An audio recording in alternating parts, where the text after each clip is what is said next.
Merci. Donc, je vais effectivement consacrer cet exposé aujourd'hui à l'inégalité isopérimétrique en proposant donc plusieurs approches et en essayant de la connecter à d'autres propriétés fonctionnelles. Donc, l'inégalité isopérimétrique.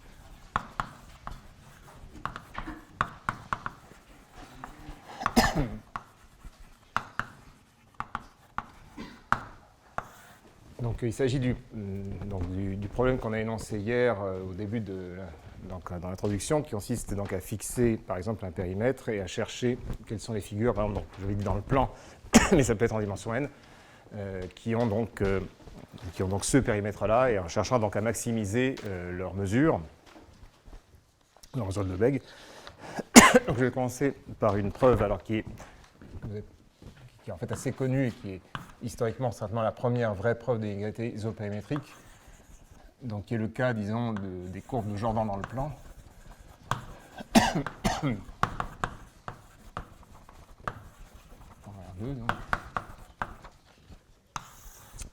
Donc c'est un cas, il s'agit d'un cas particulier évidemment.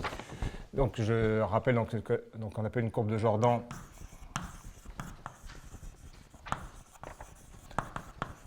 Donc, ce qu'on va appeler une courbe de Jordan, c'est une application, donc, disons, gamma d'un segment AB dans R2. Donc, je vais prendre ici donc, de classe, je vais prendre de classe C1. Bon, disons, on pourrait m'apprendre que continue. Je vais prendre de classe C1 pour simplifier les calculs qui vont suivre. Et donc, on va supposer donc, qu'elle est simple. Donc, c'est une courbe simple, c'est-à-dire que gamma de x, que si gamma de x égale gamma de y.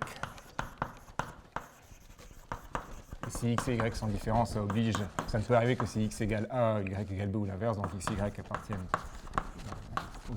sont des extrémités donc, du segment.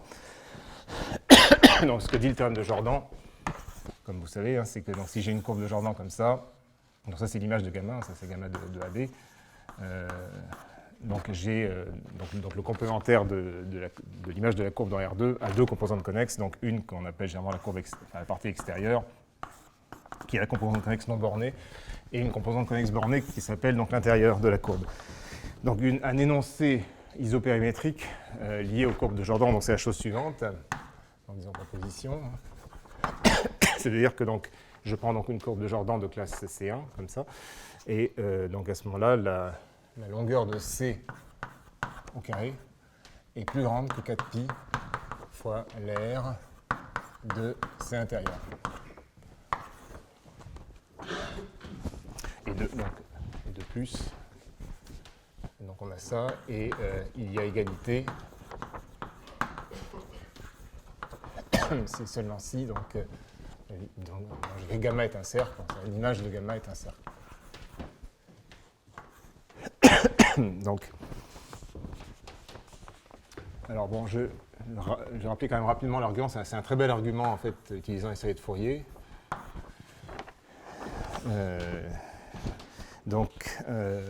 Il suffit de... Bon, alors on peut, par homothétie, se ramener au cas où la longueur de la courbe, la longueur de gamma, disons, vaut exactement 2pi, simplement par homothétie. Donc, on prend à ce moment-là une paramétrisation par longueur d'arc. Donc, on paramètre gamma sur le segment 0,2pi, avec donc une paramétrisation par longueur d'arc, c'est-à-dire que donc, si je note gamma 1, gamma 2, les coordonnées de gamma. Donc, ça veut dire que quel que soit t, dans 0,2pi, donc gamma 1' de t au carré, plus gamma 2' de t au carré, vaut 1. Pardon, c'est la paramétrisation par longueur d'arc. Donc, ça veut dire en particulier que si vous intégrez sur 0,2pi, vous avez 1 sur 2pi, donc l'intégrale de 0 à 2pi de gamma 1' de t au carré plus gamma 2' de t au carré vaut donc 1. Et donc, en côté Fourier, donc si vous appliquez l'identité de Parseval, ça vous dit exactement donc, que la somme sur... Donc, j'ai utilisé l'équation de Fourier complexe. Ça veut dire que la somme sur n de module de n au carré Donc quand je calcule les coefficients de Fourier de la dérivée, ça fait sortir un IN à chaque fois. Donc j'obtiens somme de module de n au carré, donc module de gamma 1 chapeau de n au carré plus module de gamma 2 chapeau de n au carré, donc est égal à 1. Donc ça c'est une première identité, disons, pour cette étoile. Alors si on s'intéresse maintenant à l'aire de la composante connexe intérieure, là, donc, en utilisant la formule de Stokes, vous vérifiez facilement que cette aire vaut 1,5 donc de module de l'intégrale de 0 à 2pi, donc de gamma 1 de S, disons gamma 2' de S moins gamma 2 de S, gamma 1', ds. Et donc là aussi, vous pouvez à nouveau utiliser l'identité de Parseval pour calculer ça. Et donc, vous voyez facilement que ça vaut donc pi fois, donc module de la somme pour n dans Z, de n fois. Donc quand vous calculez ça, en utilisant le fait que gamma 1, gamma 2 sont en fait des fonctions réelles, à valeur réelle, vous obtenez que ça fait donc gamma 1 chapeau de n fois gamma 2 chapeau de n conjugué moins gamma 2 chapeau de n, gamma 1 chapeau de n conjugué.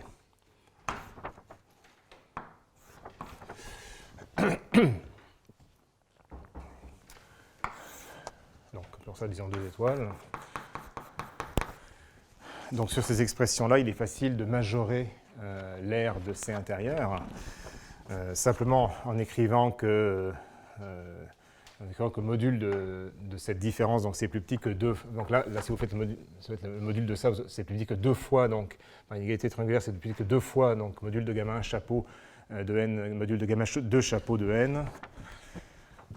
Ok, donc simplement vous écrivez simplement donc l'aire de C intérieur, du coup, va être plus petite que la somme, enfin que pi fois donc la somme pour n dans Z de module de n.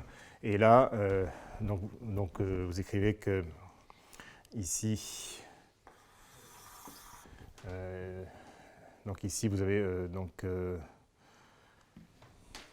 je dois avoir un n carré quelque part que j'ai dû oublier. Non, c'est bon. Non, c'est ça. Donc là, j'obtiens gamma. Donc là, j'ai le produit gamma 1 chapeau. Enfin, ouais. J'ai 2 fois gamma 1 chapeau de n, gamma 2 chapeau de n.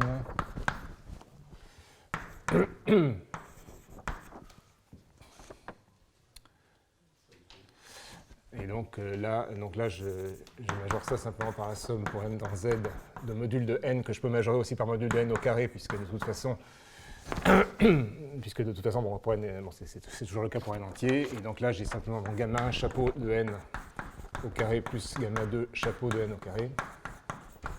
Donc là, vous reconnaissez, ça fait 1. Donc là, vous obtenez pi. Bon, ce qui est exactement ce que dit l'inégalité isopérimétrique dans ce cas-là, puisque la longueur vaut 1. Puisque la longueur vaut 2pi, pardon. C'est exactement ce que vous dit cette inégalité-là dans ce cas-là. Et puis vous voyez aussi facilement sur ce calcul que s'il y a égalité, c'est-à-dire qu'il y a égalité dans cette inégalité-là, l'égalité se trouve ici, donc ça veut dire que vous avez égalité à chaque étape, donc ça veut dire en particulier que pour chaque n, en fait, ce terme est égal à celui-ci, et donc ça oblige, donc déjà ça oblige en fait tous les termes, tous les gamma 1 chapeau et gamma 2 chapeau pour module de n supérieur ou égal à 2 à être nuls, puisqu'ici vous avez une égalité stricte entre n et n carré. Donc déjà, tous ceux-là sont nuls, donc ne sont éventuellement non nuls que les termes ici correspondant à n égale 0, 1 ou moins 1. Et en utilisant ensuite à nouveau cette identité-là, il est facile de vérifier que vous obtenez forcément un cercle. Donc, les détails du calcul sont dans les notes en plus cas d'égalité que vous obtenez simplement en examinant ces inégalités-là. Okay, donc ça, c'est un très bel argument hein, qui remonte à la fin du XIXe siècle, je crois. Bon, évidemment, c'est un cas tout à fait particulier. Hein, c'est limité vraiment au cas du plan et au cas vraiment très spécifique des courbes de Jordan. Hein. Il faut pouvoir effectivement écrire, paramétrer la courbe et écrire toutes ces formules. Alors, donc, je voudrais maintenant vous parler de ce qui se passe dans Rn et comment formuler donc, des inégalités isopérimétriques pour des ensembles, disons, assez généraux. Ce qui suppose de donner un sens, donc il s'agit de comparer la mesure de l'ensemble, la mesure de Lebesgue, donc on l'a vu hier, avec, disons, son périmètre. Donc ça suppose de donner un sens à la notion de périmètre. Donc il y a plusieurs manières de le faire.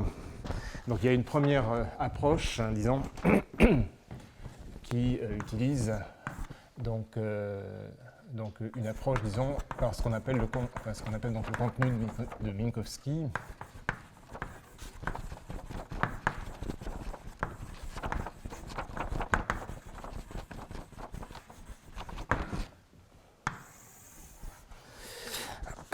Donc, quelle est donc une idée pour faire ça? C'est de dire, bon, prenez un ensemble grand A dans Rn, et vous allez mesurer la taille de son bord, donc d'une certaine façon donc son périmètre, en l'épaississant un petit peu.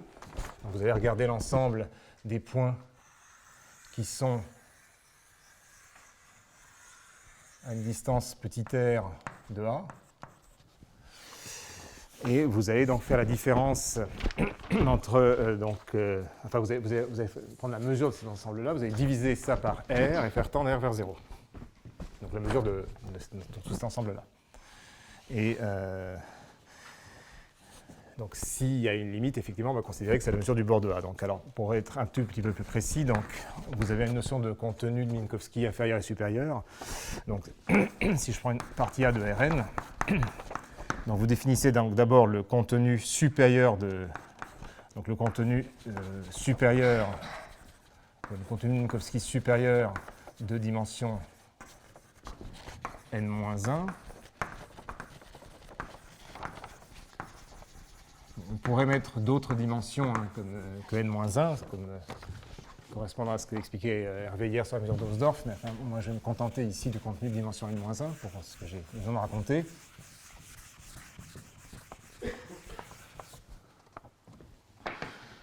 Donc le contenu de Minkowski supérieur de dimension n-1, donc contenu de grand A, c'est ce qu'on peut noter donc n étoile, disons, donc n-1 de A. Donc c'est par définition la limite sup, donc R tend vers 0, de donc, la mesure de Lebesgue, donc de l'ensemble des x de Rn dont la distance à grand A est strictement plus petite que R, donc divisé par R.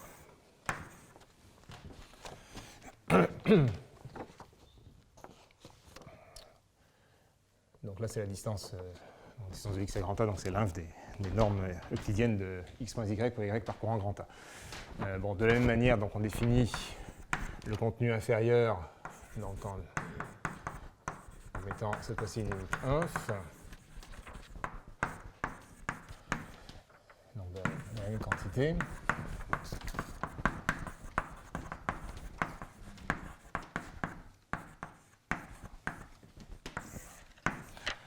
Okay, et donc on définit donc, si ça existe, donc si ces deux contenus sont égaux, donc si le contenu inférieur et supérieur sont égaux, donc on appelle ça le contenu donc, de Minkowski de A de dimension n-1 comme étant donc chacune de ces deux quantités. Donc, est aussi égal à l'autre. Donc ici, dans ce cas-là, donc la limite de ce quotient.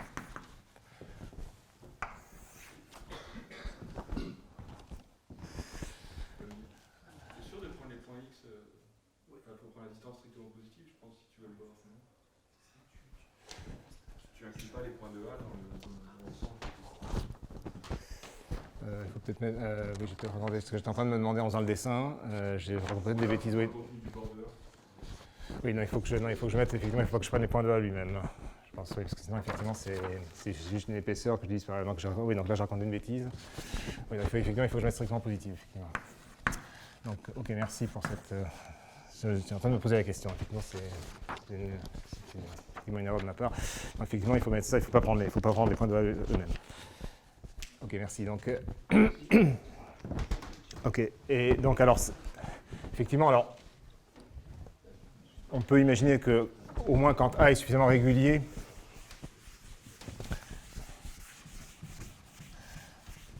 lorsque A est suffisamment régulier, on peut effectivement imaginer que le contenu Minkowski en question rejoint exactement la notion de mesure Hn-1 du bord de A.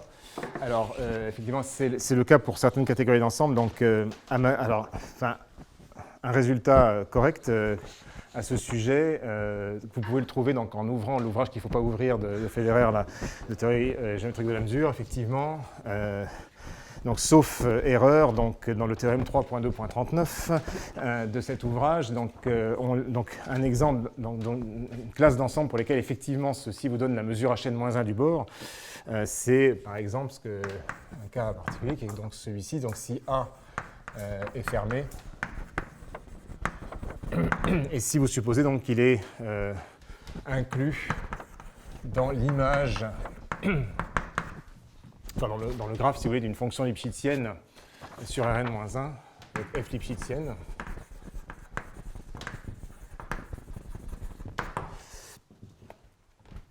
Donc alors, effectivement, dans ce cas-là, en tout cas, vous pouvez effectivement dire qu'il y a un contenu de dimension n-1 et qui est égal exactement à la mesure Hn-1 du bord de A. Donc, au moins pour cette classe d'ensemble-là, effectivement, le contenu de Minkowski coïncide avec la mesure Hn-1 du bord. Donc Hn-1, c'est la mesure de Hausdorff que Hervé a définie hier après-midi.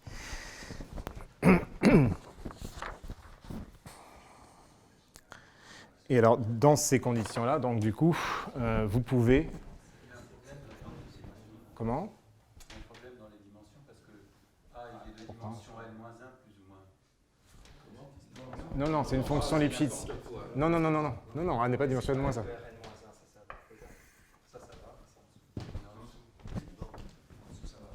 Pourquoi ? C'est une application lipschitzienne de N. C'est le bord de A. C'est le bord de A, c'est le bord de A, ouais. Le bord de A, il est en fait. C'est peut-être le bord de A. Oui, non, c'est le bord. Oui, non, c'est le bord qui est. Non, c'est le bord. Ça va être le bord ici. C'est des fait une bêtise. Bon. Oui. Non, ça va être le bord de A, effectivement. Ok. Donc. Oui, non, effectivement. C'est le bord de A. Donc, de ça, vous pouvez effectivement écrire une égalité isopérimétrique. Donc, qui fait intervenir cette quantité, qui fait intervenir donc, le contenu de Minkowski. Donc, vous pouvez écrire sous la forme suivante. Donc, je prends une partie A de Rn. Et vous pouvez écrire de façon générale que la mesure de Lebesgue de A, donc disons puissance n-1 sur n, est inférieure donc à n. Alors, la constante qui apparaît, donc c'est n puissance moins 1 alpha de n puissance moins 1 sur n fois donc le contenu de A.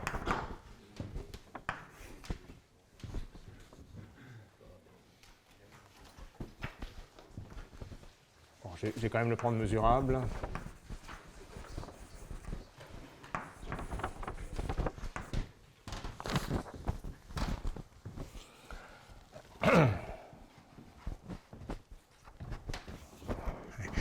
Donc, alors effectivement, donc un premier commentaire là-dessus, c'est qu'effectivement la constante, donc alpha de n, c'est la mesure de Lebesgue de la boule de centre 0 et de rayon 1 dans Rn, qu'on a rencontré hier. Je l'aurais écrit peut-être, c'est une quantité qu'on va voir intervenir régulièrement aujourd'hui. Donc ça, donc cette constante est effectivement optimale, puisque vous avez égalité si A est une boule. Alors, cette constante-là est optimale, donc c'est la bonne constante. Et comment est-ce qu'on montre ça ? C'est une conséquence en fait de Brun-Minkowski, qu'on a rencontré hier déjà.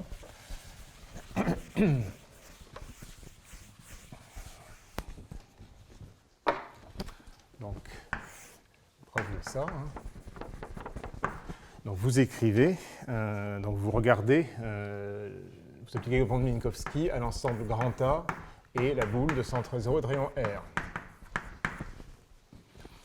Et vous écrivez donc la mesure de cette somme de Minkowski. Donc ça, ce sont tous les éléments qui peuvent s'écrire comme la somme d'un élément de A d'un élément de cette boule. Donc ça, c'est effectivement plus grand donc, par bond de Minkowski que la mesure de A plus la mesure de cette boule. Donc alors, il y a donc des puissances 1 sur n. Donc j'ai une mesure de A puissance 1 sur n. Là, j'ai cette mesure à la puissance 1 sur n, et donc le tout est à la puissance n. Non, ça, c'est ce que dit bond de Minkowski. Donc là, vous récupérez donc, la mesure de A à la puissance 1 sur n. Donc ça c'est alpha de n, pardon, r puissance n. Donc à la puissance 1 sur n, ça fait donc alpha de n puissance 1 sur n fois r. Et tout ça à la puissance n. Et donc c'est plus grand que la mesure de Lebesgue de A, donc puissance 1 sur n puissance n, plus n fois la mesure de Lebesgue de A puissance donc 1 sur n fois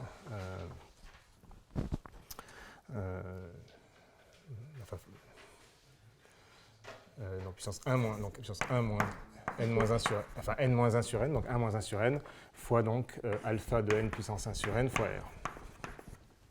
Et les autres termes de développement, je ne les écris pas, tous positifs. Okay, donc en divisant, donc si vous faites la différence entre cette mesure et celle de A,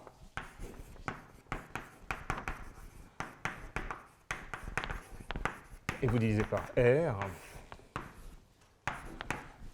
vous obtenez donc que c'est plus grand que n, mesure de Lebesgue de A puissance 1 moins 1 sur n, alpha de n puissance 1 sur n.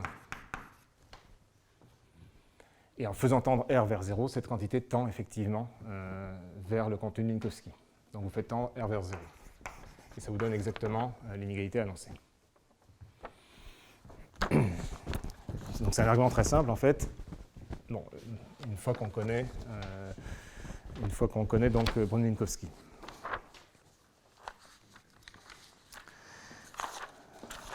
Mais donc ici, l'inégalité isopérimétrique est exprimée en termes en fait, du contenu de Minkowski, bon, qui rejoint effectivement la mesure du bord de A, au moins dans certaines situations. Alors, je voudrais m'attarder un petit peu plus sur une autre approche donc, qui fait donc intervenir ce qu'on appelle des ensembles à périmètre fini et qui est donc relié à l'espace BV dont Antoine a déjà parlé hier après-midi. Donc, il s'agit en fait de faire le lien entre l'inégalité isopérimétrique et certaines inégalités fonctionnelles. Donc, en l'occurrence, il s'agit disons d'une inégalité de type plongeant, de type Sobolev. Donc, je vais dire ensemble de, je vais dire, disons inégalité isopérimétrique.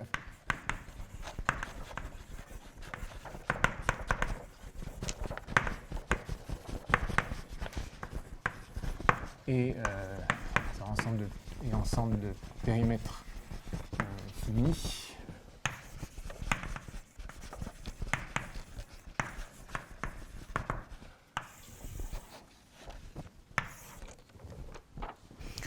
Donc, une idée de cette vision de l'isopérimétrie consiste à dire, bon, pour mesurer la taille du périmètre, donc la taille du bord d'un ensemble, je vais regarder la fonction indicatrice de cet ensemble. La fonction qui vaut 1 ici et 0 là. Et bon, si j'ai le droit de dire ça, effectivement, j'ai envie de dire que son gradient est supporté donc sur le bord et que mesurer le bord, c'est mesurer la norme L1 du gradient. Alors évidemment, il faut donner un sens à ce que je viens de dire, parce qu'évidemment, cette fonction n'est pas différenciable au sens usuel. Mais l'idée va être quand même de dire que si j'étais capable de dire que la norme, une certaine norme de la fonction indicatrice elle-même et une certaine norme LP, je veux dire de la fonction indicatrice elle-même est contrôlée par la norme L1 de son gradient, d'une certaine façon, je vais récupérer l'isopérimétrie. Donc, je vais donc d'une part énoncer une inégalité correcte qui dit effectivement qu'on peut contrôler la norme LP d'une fonction par la norme L1 de son gradient, et ensuite voir comment faire le lien avec l'isopérimétrie. Donc, l'inégalité fonctionnelle qui m'intéresse, c'est donc une inégalité qui me dirait, alors j'ai envie de dire que pour toute fonction U, disons C infini super compacte dans Rn, pour l'instant je vais pas considérer pour l'instant les problèmes de régularité. La norme, disons, alors je vais voir ce qu'il faut mettre ici, la norme LP de U est contrôlée par une constante fois la norme L1 du gradient de U dans Rn. Alors donc, je rappelle quand même juste parce que je n'ai pas utilisé cette notation, je crois qu'aucun de nous ne l'a utilisé jusqu'à présent. Donc, par norme LP, j'entends donc l'intégrale de U de x puissance p par la mesure de Lebesgue puissance 1 sur p. Alors, déjà, une première observation, c'est que si une inégalité comme ça est vraie, la valeur de P, la seule valeur possible de P est 1 moins 1 sur n. Donc pourquoi? Donc, supposons qu'on ait, donc on appelle ça étoile. Donc supposons que l'étoile soit vraie. Donc, pour toute fonction U, c'est infini support compact. Donc, qu'est-ce qui se passe? Vous prenez, donc vous fixez, disons, une telle fonction. Bon, on fixe par exemple, on fixe U, c'est infini support compact. Donc, disons non identiquement nul. Et on va raisonner par dilatation. Donc, vous posez, donc pour tout lambda positif, vous appelez V la fonction U de lambda x. Et vous appliquez l'inégalité à V. Donc, qu'est-ce qui se passe quand vous calculez la norme LP de V? Donc, il s'agit de faire V de x à la puissance P, donc puissance 1 sur P. Donc, ça, c'est l'intégrale sur Rn de U de lambda x puissance P. Donc, vous faites y égale lambda x. Et donc, vous récupérez l'intégrale sur Rn de U de y puissance P. Donc dx, donc x c'est 1 sur lambda y, donc ça vous fait du 1 sur lambda puissance n dy. Et donc tout ça à la puissance 1 sur p.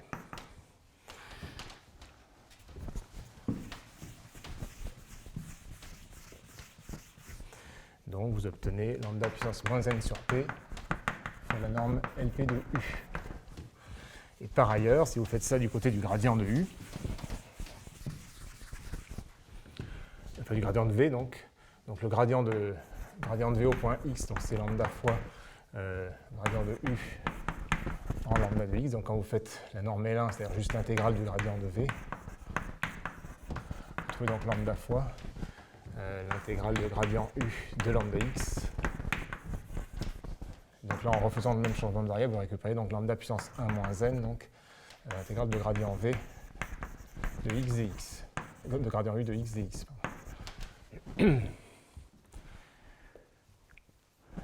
Donc, comme ça doit être vrai pour tout lambda, vous obtenez le fait que lambda puissance moins n sur p pour la norme LP de U doit être plus petit que lambda puissance 1 moins n, donc la norme L1 du gradient de U. Pas une constante près. Et donc, comme ça doit être vrai pour tout lambda, une telle inégalité n'est possible que si 1 moins n est égal à moins n sur p. Quand ce n'est pas possible autrement. Sinon, vous entendez lambda vers 0 ou vers l'infini, vous obtenez une contradiction. Donc, ça impose que p doit être égal à n sur n moins 1. Okay, donc la raison pour laquelle c'est effectivement cet exposant qui va apparaître, c'est cet argument d'homogénéité. Alors, effectivement, cette inégalité est vraie avec cette valeur de p, et avec une constante qu'on sait calculer de manière explicite, et qui est celle qu'on a déjà rencontrée dans l'inégalité isopérimétrique. Donc le théorème en question, c'est que quel que soit U C infini est un support compact dans Rn.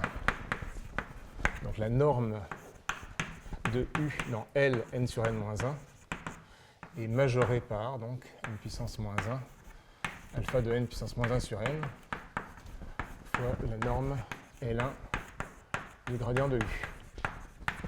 Donc, tout ça, c'est une norme donc, sur Rn.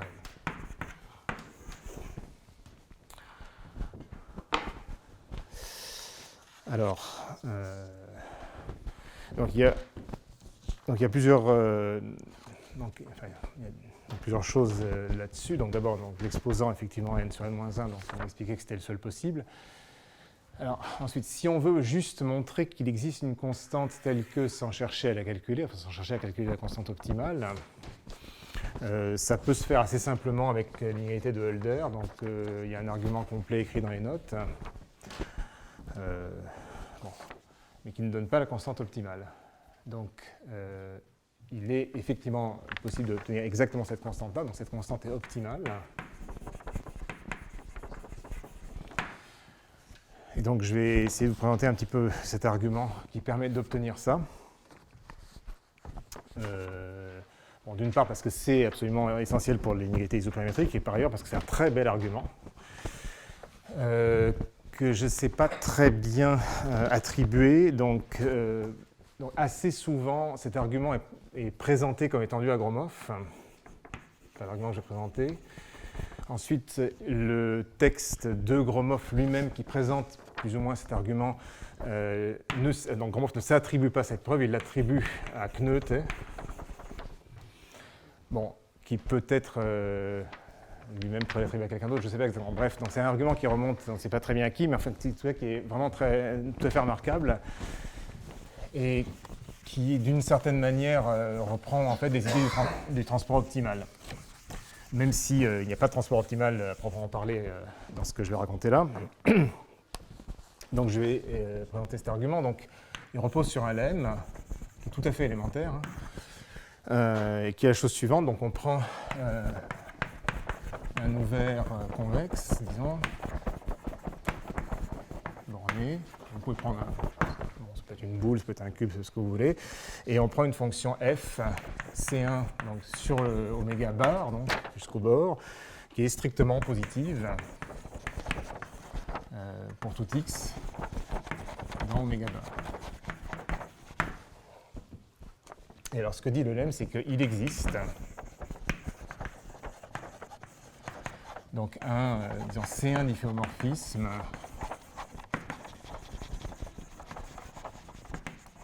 donc disons phi. Alors phi va de oméga dans la boule de centre 0 et de mesure 1, c'est-à-dire donc de rayon alpha de n puissance moins 1 sur n.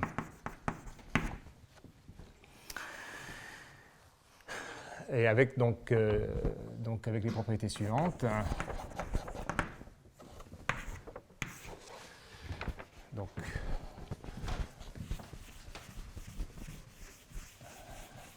Donc ce qu'on demande à phi, c'est que donc ces coordonnées, donc les coordonnées phi1, phi-n, chaque coordonnée phi ne dépend que des coordonnées x1, xi. Donc premièrement, donc phi de x, ça va être donc un certain phi1 de x1 uniquement, puis phi2 de x1, x2, etc., jusqu'à phi-n de x1, xn.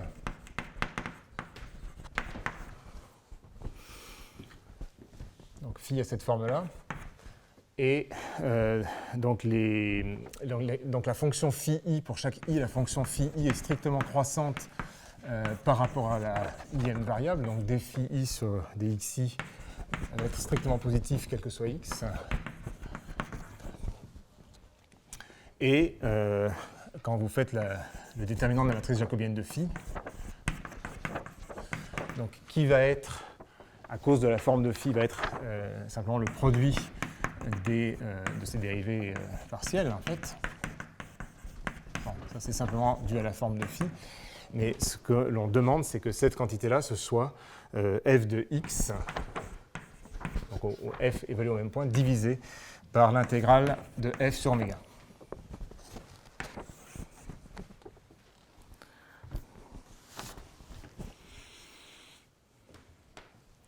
va ensuite se servir de ce lemme-là pour montrer le plongement. Enfin, donc regarde ce que je n'ai pas dit, donc j'aurais dû dire ça ici. Donc ça, une inégalité comme ça s'appelle un plongement. On appelle ça généralement un plongement de Sobolev. Parce qu'en fait, cette inégalité dit que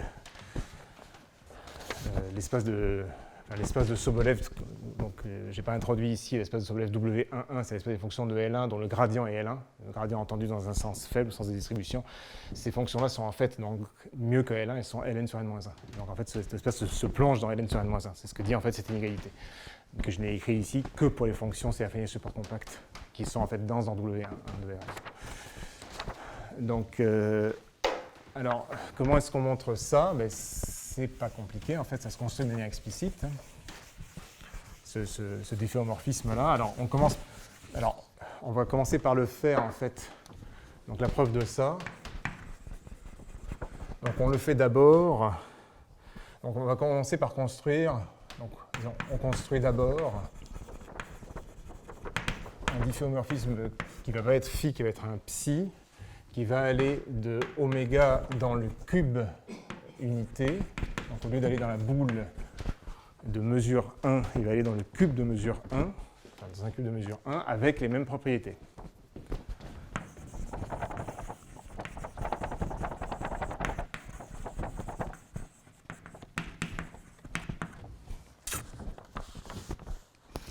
Et donc, de façon explicite, il suffit de définir les psi-i, alors je les ai appelés psi1, psi-n, donc les coordonnées.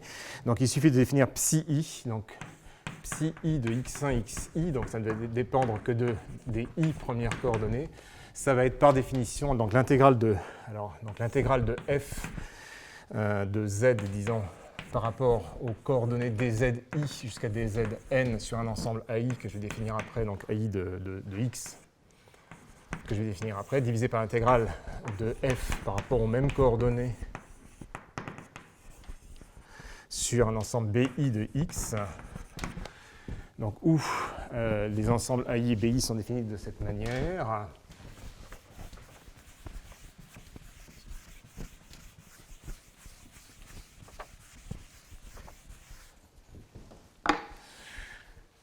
Donc ai de x, c'est l'ensemble des points de Rn, enfin d'oméga, pardon, donc z dans oméga, pour lesquels, donc les conditions, c'est que la jème coordonnée de z doit être égale à celle de x pour j strictement plus petit que i, et pour i exactement, vous mettez l'inégalité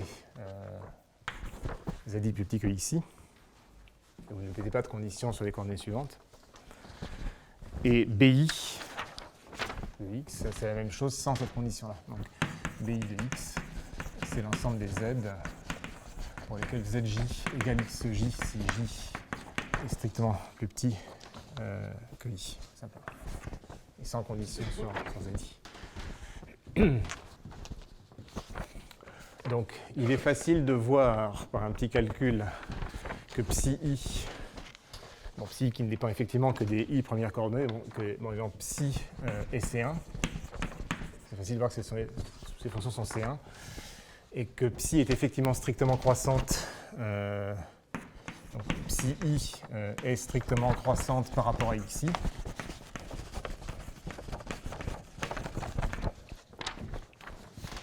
Parce que là, vous faites augmenter le domaine AI si vous augmentez la dernière coordonnée de x, et ça ne change pas. Donc, c'est de façon très facile, strictement croissant. Donc, c'est une fonction qui est injective. Psi est injective. Et sa dérivée, la dérivée de psi par rapport à xi est strictement positive dans oméga. Donc, ça montre aussi que le déterminant de la jacobienne de psi est strictement positif partout, puisque c'est le produit des dérivées partielles. Tout simplement, vous écrivez la matrice jacobienne et les triangulaires supérieurs. Okay, donc ça, c'est pas compliqué. Donc psi est effectivement... Alors, c'est également facile de voir que psi... Enfin, une dernière chose qui est facile à voir aussi, c'est que psi de oméga est exactement égal à tout le cube unité. Quand ces quantités sont strictement plus petites que 1, sont strictement entre 0 et 1, Et c'est facile de voir que vous obtenez tout 0,1, coordonnée par coordonnée tout simplement. Donc du coup, vous obtenez effectivement par le terme d'inversion locale que c'est vraiment un difféomorphisme de oméga sur ce cube. Et le calcul, enfin cette expression exacte du déterminant de la matrice jacobienne, vous l'obtenez aussi très facilement parce que donc il suffit de donc le déterminant de la matrice jacobienne, c'est effectivement le produit des dérivées partielles de psi i.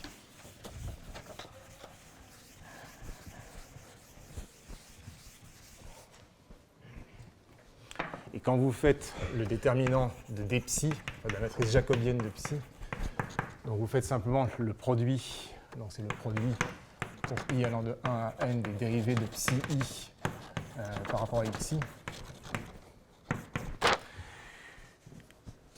Et donc à chaque fois, quand vous faites ce calcul, vous allez obtenir un produit télescopique dans lequel il ne va vous rester à l'arrivée que l'intégrale de f sur l'ensemble b n plus 1 divisé par l'intégrale de f sur b1. Et donc ça, c'est exactement, comme vous pouvez le vérifier facilement, c'est exactement f de x sur l'intégrale de f sur oméga. Donc c'est un petit calcul, je vous laisse vérifier, il n'y a strictement aucune difficulté. Il suffit d'écrire, il n'y a aucune difficulté là-dedans. Alors ça, c'est quand on... Alors là, je n'ai pas tout à fait fini, parce que là j'ai construit un difféomorphisme sur le cube unité. Donc pour arriver à ce qu'on avait annoncé, c'est-à-dire un difféomorphisme sur la boule de mesure 1, donc on applique...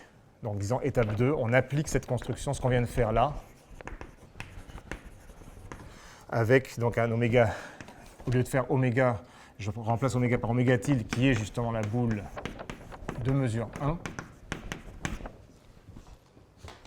et la fonction f qui vaut 1 partout. Donc ça vous fabrique un deuxième difféomorphisme, et ensuite vous les composez. Donc ça vous fait un difféomorphisme psi tilde de oméga tilde sur le cube unité.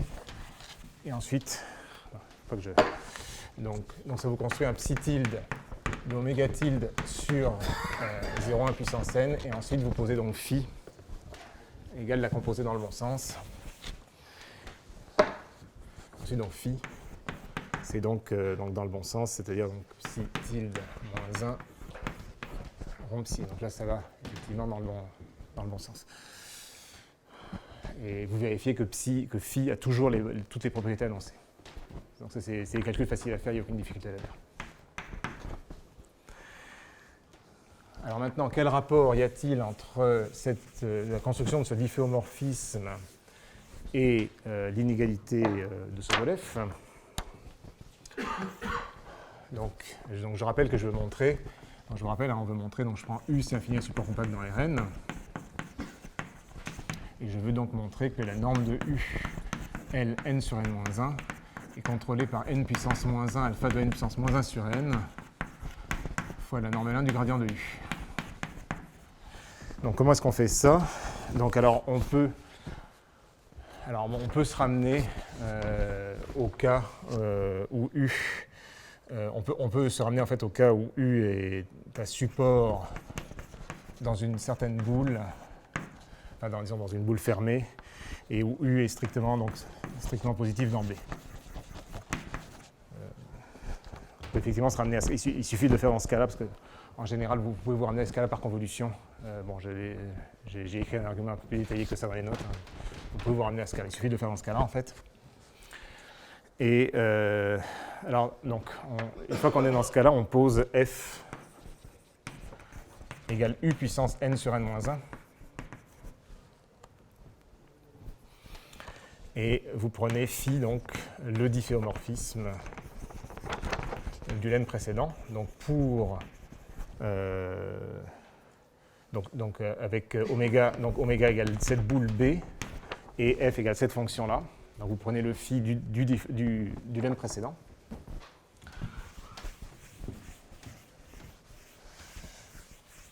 Et il n'y a plus qu'à intégrer par partie. Donc, qu'est-ce qui se passe? Donc, si vous calculez l'intégrale de la divergence de U fois phi sur B, donc ça fait 0, parce que U est nul sur le bord de B. Donc, par Gunn-Riemann, si vous voulez, disons, ça fait 0. Mais pareil, donc ça c'est parce que U égale 0 sur sur le bord de la boule. Mais par ailleurs, donc ça, c'est aussi donc l'intégrale sur B de U de x fois la divergence de phi plus l'intégrale sur B de phi de x gradient U de x.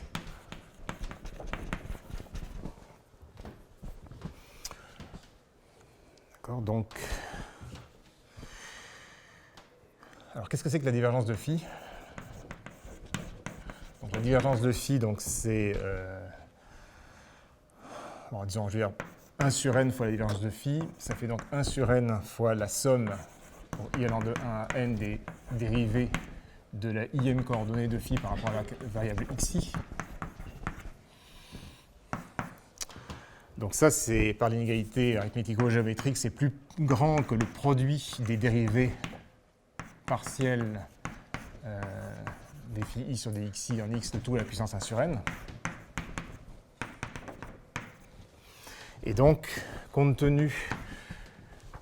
Donc là, vous reconnaissez la matrice jacobienne, enfin, le déterminant de la matrice jacobienne de phi, et donc, en raison du lemme, ce truc-là vaut exactement donc, f en x, c'est-à-dire module de... Bon, j'ai mis un module qui sert en fait à rien parce que c'est bon, c'est pas grave, ce qui est positif, puissance 1 sur n moins 1, fois la norme de u ln moins 1, ln sur n moins 1, pardon, puissance moins 1 sur n moins 1. Donc ça, c'est exactement ce qu'on obtient quand on écrit la valeur de ce jacobien qu'on prend à la puissance 1 sur n. Ça fait exactement ça. Donc maintenant, si vous revenez à l'égalité en fait, qu'on a obtenue en intégrant par partie, vous obtenez donc en mettant ce terme donc, dans le nombre de gauche, vous allez obtenir que n fois l'intégrale sur b de module de u. Bon, je vais écrire ça comme ça, donc module de u puissance moins 1 sur n moins 1 fois la divergence de phi. Non, c'est pas ce que je voulais écrire. Excusez-moi, c'est pas ce que je voulais écrire. Fois la... Non, je remplace par ça, donc ça fait la norme de u. Donc j'écris u fois la divergence de phi. Donc j'ai u qui est positif et fois la divergence de phi qui vaut ça, donc. Enfin, qui vaut n fois ça, donc u puissance moins 1 sur n moins 1 et u, non, puissance 1 sur n moins 1, excusez-moi, et donc norme ln sur n moins 1 de u puissance moins 1 sur n moins 1. Donc ça, c'est plus petit donc, que l'intégrale sur b de module de u fois divergence de phi. Et donc, ça, c'est plus petit donc, à cause de l'identité d'avant que l'intégrale sur b de u, de gradient u fois phi, pardon, enfin le module de gradient u fois phi.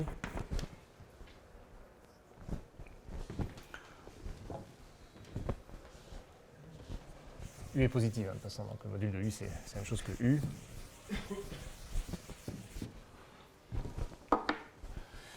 Et donc ça, ça vous fait exactement que c'est plus petit, parce que phi, donc phi est à valeur dans la boule. Phi est un difféomorphisme de B sur la boule de centre 0 et de rayon alpha de n puissance moins 1 sur n. Donc là, vous obtenez alpha de n puissance moins 1 sur n fois la norme, la norme L1 du gradient de u, ce qui donne exactement la conclusion. Alors, ça donne la conclusion à ceci près que cet argument écrit comme ça ne dit pas effectivement que la constante donc n puissance moins 1 alpha de n puissance moins 1 sur n est optimale. Mais ce qui est pourtant est le cas, mais pour voir que la constante est optimale, il faut faire le lien avec l'inégalité isopérimétrique. Donc je vais maintenant revenir à l'inégalité isopérimétrique proprement dite. Donc l'idée, hein, comme je disais tout à l'heure, c'est de... L'idée, donc, c'est de faire... c'est donc de mesurer la norme L1 du gradient d'une fonction indicatrice en se plaçant, cette fois-ci, dans un espace fonctionnel adapté, donc il y a l'espace BV dont Antoine a déjà parlé un petit peu hier. Donc peut-être juste pour se faire une image de cet espace, on peut effectivement considérer le cas de la dimension 1. Si vous voulez. Donc il s'agit essentiellement de considérer des fonctions qui ont un certain type de saut. Et donc vous pouvez penser, donc l'exemple le plus simple de ça, c'est les fonctions monotones, dans la dimension 1. Donc prenez ça par exemple. Et donc je prends cette fonction-là. Et donc je prends la fonction indicatrice de 0 plus l'infini. Donc ça, typiquement, c'est une fonction à variation bornée. Alors, qu'est-ce que ça veut dire en termes, disons, de dérivée faible? Ça veut dire que si vous prenez une fonction phi qui est si infinie à support compact dans R, si vous intégrez f contre phi prime, pardon, si je fais l'intégrale de x, phi prime de x, donc l'idée c'est de dire je ne peux pas dériver f, mais je peux en quelque sorte intégrer par partie, en disant je fais l'intégrale de f contre phi prime, donc ça, ben, c'est l'intégrale de 0. Donc disons que si le support de phi est inclus disons, dans un segment AB, donc ça c'est l'intégrale de 0 à b de phi prime de x. D'accord, donc je prends un exemple b positif. Et donc là j'obtiens phi de b moins phi de 0, c'est-à-dire moins phi de 0, que vous pouvez interpréter comme l'intégrale de phi contre une certaine mesure qui est la masse de Dirac en 0. Donc, ce que je suis en train de dire, c'est que dans un sens faible, la dérivée de f, c'est, enfin au signe près, la masse de Dirac en 0. D'accord, donc les fonctions BV, vous pouvez les voir d'une façon générale comme une fonction dont la dérivée dans un sens faible, c'est-à-dire lorsqu'on intègre, comme si on intégrait par partie, est en fait une mesure. Pas forcément une masse de Dirac, mais est une mesure. Donc, alors, je vais donc juste donner la définition que je crois qu'Antoine a déjà écrite, mais je vais quand même rappeler la définition de ce qu'on appelle donc BV de Rn. Bon, l'exemple n'est pas fortuit, parce que vous savez sans doute que les fonctions à variation bornée dans R sont en fait des différences de fonctions croissantes. Donc, en fait, d'une certaine façon, il n'y a que cet exemple-là, d'une certaine manière. Donc, on va ce qu'on appelle BV. Donc, je prends disons une fonction f dans L1. Donc, on va dire que f est dans BV. Donc, si et seulement si, enfin, f est la variation bornée, disons, si et seulement si. Donc, je regarde en fait les intégrales de f contre. Donc, là, je vais prendre compte avec divergence d'un champ phi, donc d'un champ de vecteur phi. Donc, il faut que le sup de ces intégrales-là soit fini, où on prend donc tous les champs phi qui sont, disons par exemple C1 ou C infini super compact de Rn donc dans lui-même, donc ce sont des vecteurs, des champs de vecteurs, et où par exemple, la norme euclidienne de phi est partout plus petite que 1. Donc si ce sup est fini.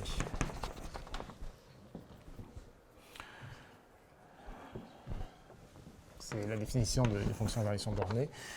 Et alors donc ce qui se passe, c'est que ces fonctions-là ont une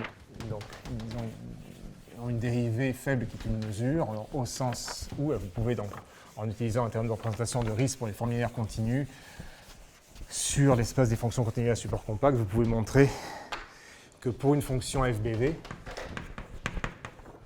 donc l'intégrale de f de x contre la divergence de phi, donc pour n'importe quel champ de vecteur phi, disons c'est un support compact.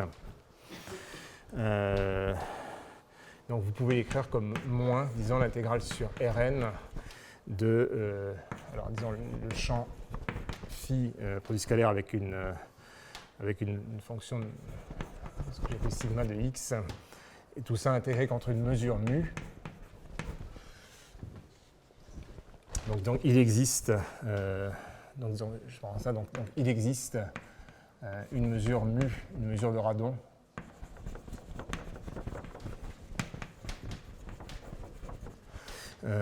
Et sigma, donc disons de norme qui vaut, enfin sigma une fonction de Rn dans Rn. Avec ça, donc sigma est en fait un vecteur de norme 1 pour presque tout x. Donc pour presque tout x dans Rn, et en dehors d'un ensemble de mesures nulles. Donc vous pouvez représenter l'action de f, enfin l'intégrale de f contre la divergence de phi par cette intégrale-là, par rapport à une certaine mesure mu. Donc ça c'est pour tout phi, c'est un support compact de Rn dans lui-même. Et donc cette mesure mu qui est là, c'est ce qu'on appelle la variation totale de f, donc on note généralement comme ça. Donc ce serait la norme L1 du gradient de f si f était vraiment différenciable au sens usuel. Et en général, f n'est pas forcément différenciable au sens usuel, mais c'est une extension, si vous voulez, de l'espace de Sobolev W11, Ok, donc la norme, ce qu'on appelle la norme BV de F. Donc la norme de F dans BV, c'est sa norme L1 plus la norme, plus sa variation totale. Et alors donc, pour en arriver quand même donc, à l'isopérimétrie proprement dite, dire que l'inégalité isopérimétrique peut s'énoncer dans la classe des ensembles à périmètre fini. D'accord, donc qu'est-ce que c'est qu'un ensemble à périmètre fini? Donc E est à périmètre fini.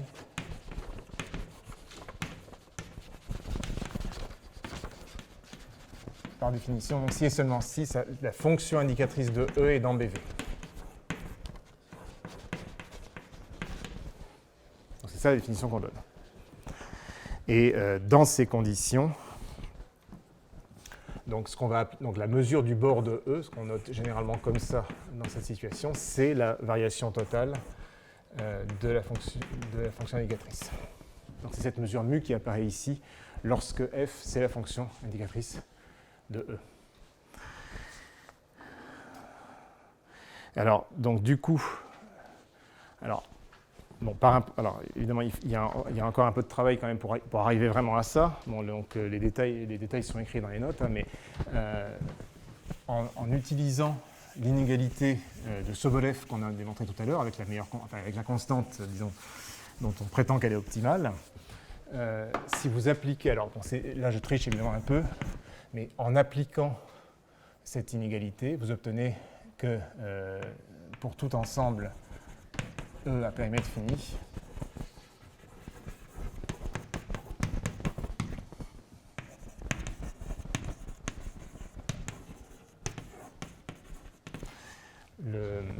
donc la mesure de Lebesgue de E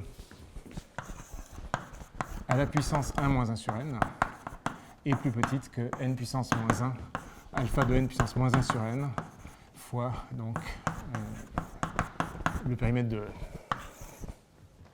Donc ça, c'est donc la preuve de ça, donc la preuve avec énormément de guillemets, mais c'est quand même ça essentiellement qu'on fait, c'est d'appliquer le plongement de Sobolev avec f égale fonction indicatrice de E. Alors c'est pas rigoureusement ça, évidemment cette fonction n'est pas si infinie super compacte, mais en fait, bon, donc plus précisément, on déduit de ce plongement de Sobolev que j'ai écrit pour des fonctions si infinies super compactes, on déduit une inégalité analogue pour les fonctions BV. Bon, il faut passer à la limite correctement, il y a un peu de travail à faire. Mais bon, il n'y a rien de fondamentalement compliqué dans tout ça, c'est essentiellement de la convolution faite dans le bon sens. Hein, donc bon, vous regardez. Et alors là, du coup, évidemment, cette constante-là, ici, elle est optimale, puisqu'il y a égalité, encore une fois, pour la boule, et ça montre donc aussi que la constante du plongement de Sobolev est optimale. Puisque s'il y en avait une strictement meilleure, on obtiendrait aussi une constante strictement meilleure ici, ce qui n'est pas possible. Alors peut-être que dans la minute qui me reste, je pense qu'il me reste deux. Je vais avoir raconté après le quart de ce que j'avais prévu, mais c'est pas grave. Donc peut-être je peux juste expliquer, peut-être une idée à retenir aussi, c'est que là, d'une certaine façon, donc on a dérivé l'isopérimétrie d'une inégalité fonctionnelle de Sobolev, mais on peut revenir de l'isopérimétrie à nouveau vers un plongement de Sobolev. Donc peut-être je peux expliquer ça. Donc, pour retenir l'idée que c'est à peu près pareil d'avoir un plongement de Sobolev ou d'avoir une inégalité isopérimétrique. Enfin d'abord, ce plongement de Sobolev-là est l'inégalité isopérimétrique. Donc, imaginons maintenant qu'on connaisse l'inégalité isopérimétrique et qu'on veuille montrer l'inégalité de Sobolev. Donc comment est-ce que je fais? Donc je considère ça comme connu. Maintenant, je reprends une fonction en disant c'est infini à super compact. Donc je veux calculer la norme n sur n-1 de U. Donc j'écris ça.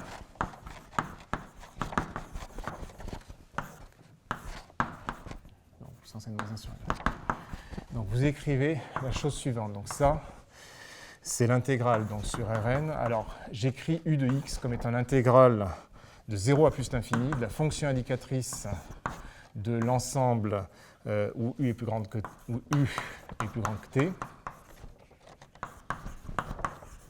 par rapport à t.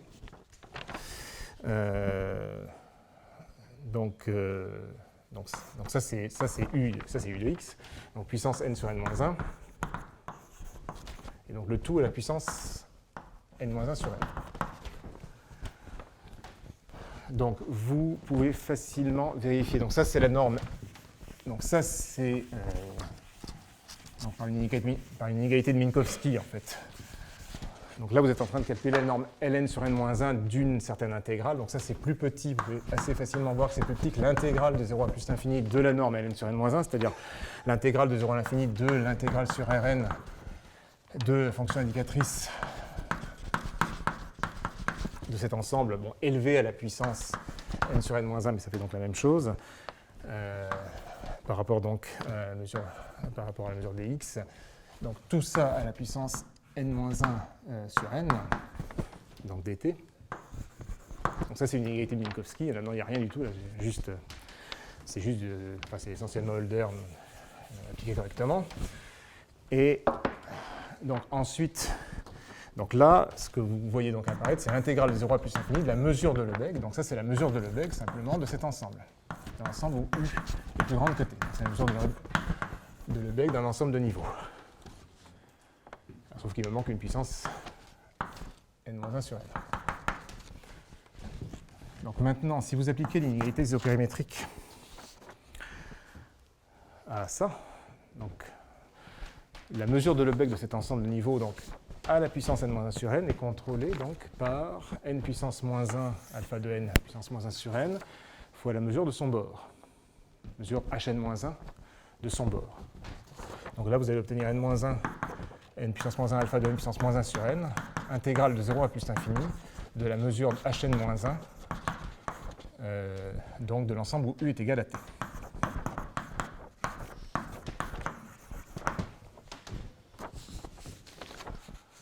Donc ça, c'est ce que vous dit l'inégalité isopérimétrique, exactement. Parce que le bord de cet ensemble-là est certainement inclus là-dedans.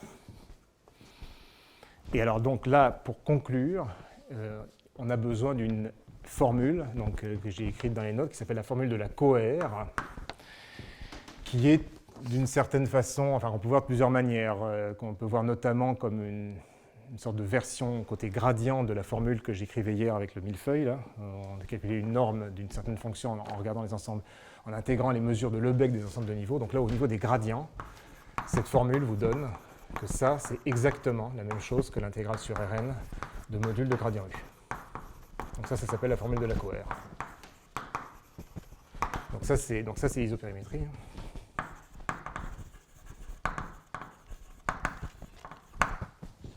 Et donc, vous récupérez à nouveau l'inégalité de Sobolev. Donc, c'est une idée importante. Hein. D'un point de vue fonctionnel, l'inégalité isopérimétrique, c'est la même chose que ce plongement de Sobolev-là. Et ça, c'est une idée qui s'étend à des contextes géométriques non euclidiens. Alors, j'ai déjà dépassé mon temps, donc je voulais éventuellement signaler, donc vous pourrez trouver, juste pour faire un tout petit peu d'inventaire, donc vous pourrez trouver notamment donc, dans les notes que j'avais écrites, alors en espérant qu'il n'y ait pas trop de bêtises, donc il y a quelques résultats, ce que je peux signaler par rapport à ce qu'on a vu hier, donc il y a des résultats de stabilité pour l'inégalité isopérimétrique, un petit peu dans l'esprit de ce que je disais hier pour l'isodiamétrie, qui font intervenir donc des quantités qui sont des défauts, des espèces de défauts isopérimétriques. Bon, donc ça, ce sont des résultats assez récents de Fusco, Maggi, Pratelli. Donc on peut faire le lien dans des contextes assez généraux, donc en particulier donc, même, dans le contexte d'une variété riemannienne. Vous pouvez faire le lien, donc vous pouvez étendre le lien entre isopérimétrie au sens géométrique et au sens fonctionnel à ces contextes-là. Et vous pouvez aussi faire le lien avec une quantité qui s'appelle le noyau de la chaleur, dont la version Rn est cette fonction-là. Donc le noyau de la chaleur dans Rn, c'est ce machin-là. C'est ce qui permet de résoudre l'équation de la chaleur. Donc ça, vous pouvez construire un noyau de la chaleur dans une variété riemannienne, disons, complète. Et donc, sous certaines hypothèses, disons, de croissance du volume des boules, vous pouvez obtenir des estimations, disons, du noyau de la chaleur par des quantités de ce type-là en passant par l'inégalité isopérimétrique. Donc, j'ai essayé d'expliquer un petit peu ça dans les notes. Et ce que je peux aussi signaler, c'est qu'un petit peu comme on disait hier, donc, évidemment, il y a des inégalités isopérimétriques aussi dans d'autres contextes. Donc, il y a le contexte des variétés riemanniennes, il y a le contexte plus particulier des groupes. Donc, vous pouvez, dans un groupe discret, par exemple, ou dans certains groupes de Lie, comme le groupe d'Heisenberg, vous pouvez montrer des inégalités isopérimétriques, donc qui vous disent que, typiquement, que la mesure d'un certain ensemble a un exposant, donc disons D-1 sur D, où D est un certain exposant relié à la géométrie du groupe, cette mesure-là est contrôlée par une constante fois la mesure du bord de l'ensemble. Mais le problème isopérimétrique, c'est-à-dire savoir quelle est la meilleure constante ou savoir quels sont les ensembles qui réalisent l'égalité, est un problème ouvert, ce que disait Hervé hier. Même dans le cas du groupe de Heisenberg, c'est une conjecture de Pensu qui remonte au début des années 80, qui décrit un certain ensemble, qui n'est pas une boule, bon, qui est un ensemble obtenu par rotation d'une certaine géodésique. Bon, je n'ai pas le temps d'expliquer ça ici, mais donc cette question-là est ouverte depuis le début des années 80. Donc voilà, il y a beaucoup de questions très difficiles liées à l'isopérimétrie, mais je n'ai pas le temps de détailler. Merci beaucoup.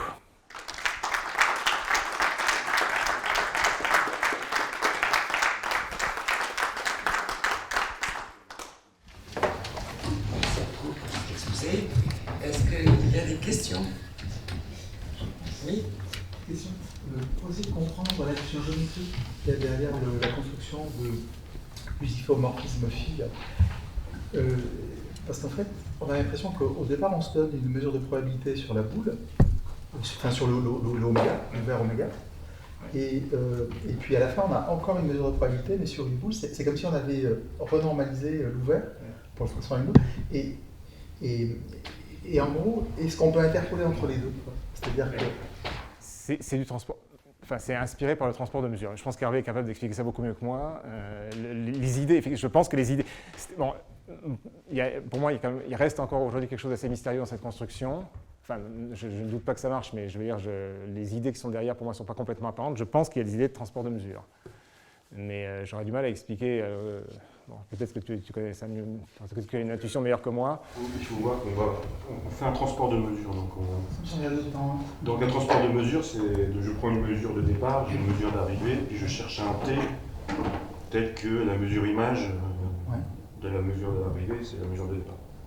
Donc là, le transport de Knote, si je me rappelle bien, on suit d'abord les x1, donc on voit les tranches, puis après, je crois qu'il envoie x1, x2, on décompose comme ça, et puis on fait du transport, et je pense que c'est ça qui fait... Et c'est un transport qui n'est pas optimal au sens... Oui, alors ça ne minimise pas forcément un coût, mais c'est un peu ça, c'est ce qui revient du coup à définir ces ensembles AI et BI, où successivement, on met de plus en plus de conditions sur de plus en plus de coordonnées, en fait. Donc c'est un peu cette idée-là. Maintenant, après, bon, j'ai jamais fait l'effort d'écrire précisément si vraiment les idées de Knote, mais c'est probablement, enfin je pense que Gromov a essentiellement appris, je pense que c'est ça en fait le truc, c'est que Gromov a dû prendre des idées de transport de Knote pour écrire cette preuve. Je pense que c'est essentiellement ça qui s'est passé. Mais il faut dire que la lecture des textes de Gromov eux-mêmes ne permet pas, enfin en tout cas pour moi, de comprendre vraiment quelle est l'intuition de cette preuve. Donc je ne saurais pas vraiment en dire plus que ça. Mais je pense qu'essentiellement c'est des idées de transport de la mesure. Le transport de Knote, je pense que dans l'air, c'est essentiellement on suit. Donc on prend la mesure, on voit une densité, et puis on suit. On suit sur l'axe des x, puis on envoie les morceaux comme ça. Le petit morceau là, on va l'envoyer sur le premier petit morceau de l'autre mesure, et puis etc. C'est ça un peu l'idée du transport de Knote. Et on le fait dans l'ordre.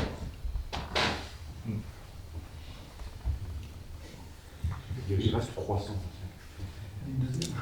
Dans le cas des variétés riemanniennes, les constantes optimales qui interviendraient dans les... Elles sont de quelle nature? Non, on ne connaît pas du tout les constantes optimales dans le cas d'une variété riemannienne. On ne connaît même dans le cas du groupe de Heisenberg, on ne la connaît pas. Elles sont de quelle nature? Elles sont de nature locale? Elles renvoient la géométrie locale de la variété ou à des considérations plus globales? Non, les inégalités isopérimétriques sont... les constantes sont liées à des constantes géométriques de la variété globalement.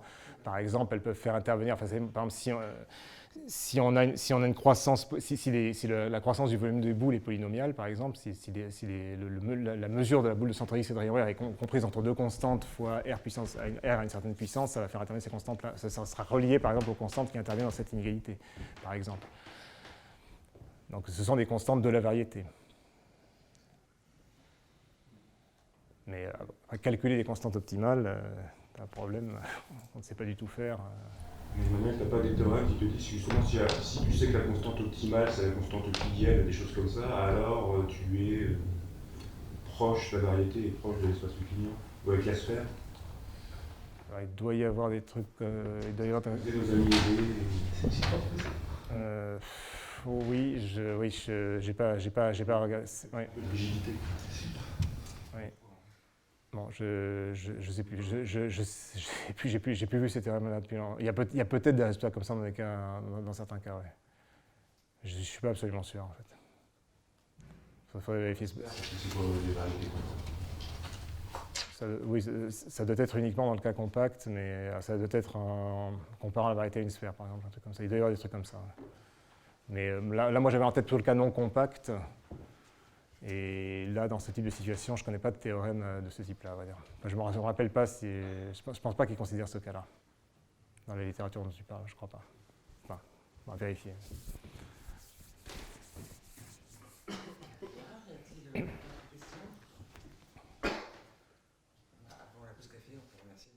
Merci.